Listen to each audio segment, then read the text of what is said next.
one of the most eclectic, had one of the most eclectic songbooks of any band out there. There was a lot of bands who did kind of their thing, and everything that they did kind of fit into that stylistic approach to their music. The Doobies was a band that, most of their albums, much like James Taylor, he was another artist like that, where he would do everything from a song with marimbas to a blues, a full-on blues song to a rock song to, every kind of genre he seemed to touch on one album, And the Doobies were like that. They did everything from slap key guitar instrumentals to rock. But you certainly added your keyboards and your voice, gave it a different sound. So some of their biggest hits for the next few years were your tracks, Taking It to the Streets. Yeah. And it's all I like to call What a Fool Believes. So, which by the way,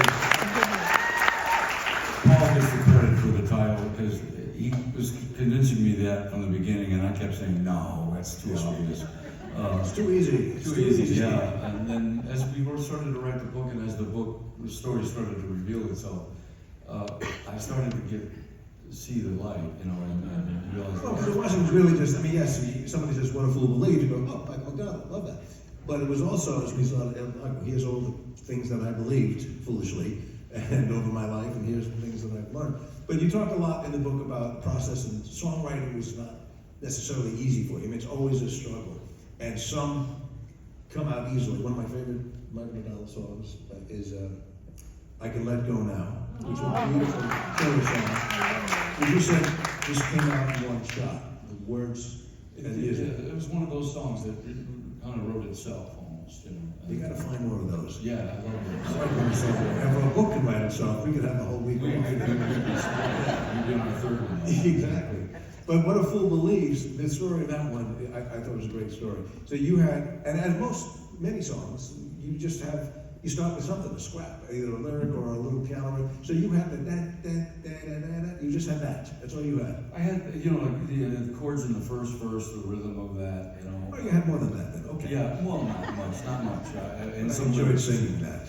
And I remember playing it for Ted Templeman prior to Your this producer. project. Yeah, he was, our producer, the Doobies producer, and he always wanted to see what we had before we started the next album, and try to help us pick the songs or the ideas to focus on. And I played him that little piano bit and sang a bit of the melody and those lyrics that I had. He came from somewhere back in the and I remember him saying, "Stop! He goes, that's a hit." He goes, "I'm telling you, that's a hit." And he got so excited, and it took me by surprise almost. He goes, "You got to finish that one. Whatever you do, finish that song." And I said, "Well, okay." Months, years. About a year went by, and I had not touched that song, So among, Michael was really emerging and made a name for himself, and people were eager to work with him. So word got back to you that Kenny Loggins, who is a fantastic singer, wanted to write with Michael. They never met.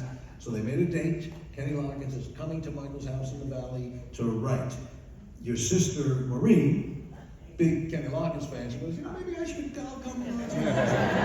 Well, truth be known, she was doing me a service because my pad was a bachelor pad, and there was ashtrays with mounds of cigarettes on it. So she came to symbolize you. Drinking beers, and yeah. So, But she did have a Kenny Loggins she did have album. her magic marker. Loggins and Messina albums.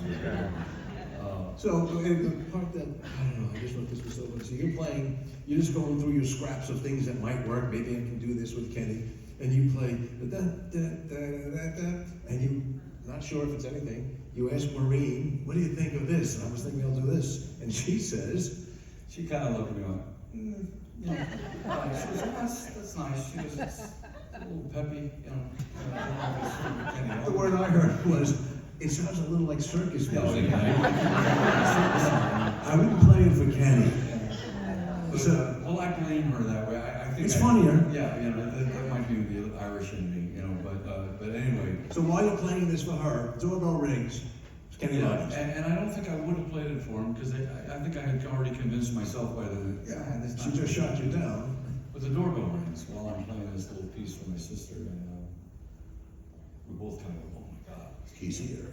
I go to the door, and Kenny's struggling with his guitar and a bag with tablets and tape recorder, and so I'm helping him through the door, and I go, wow, I'm so glad we could do this. He goes, yeah, me too. And he goes, listen, before we say anything else, you were just playing something at the piano, I think.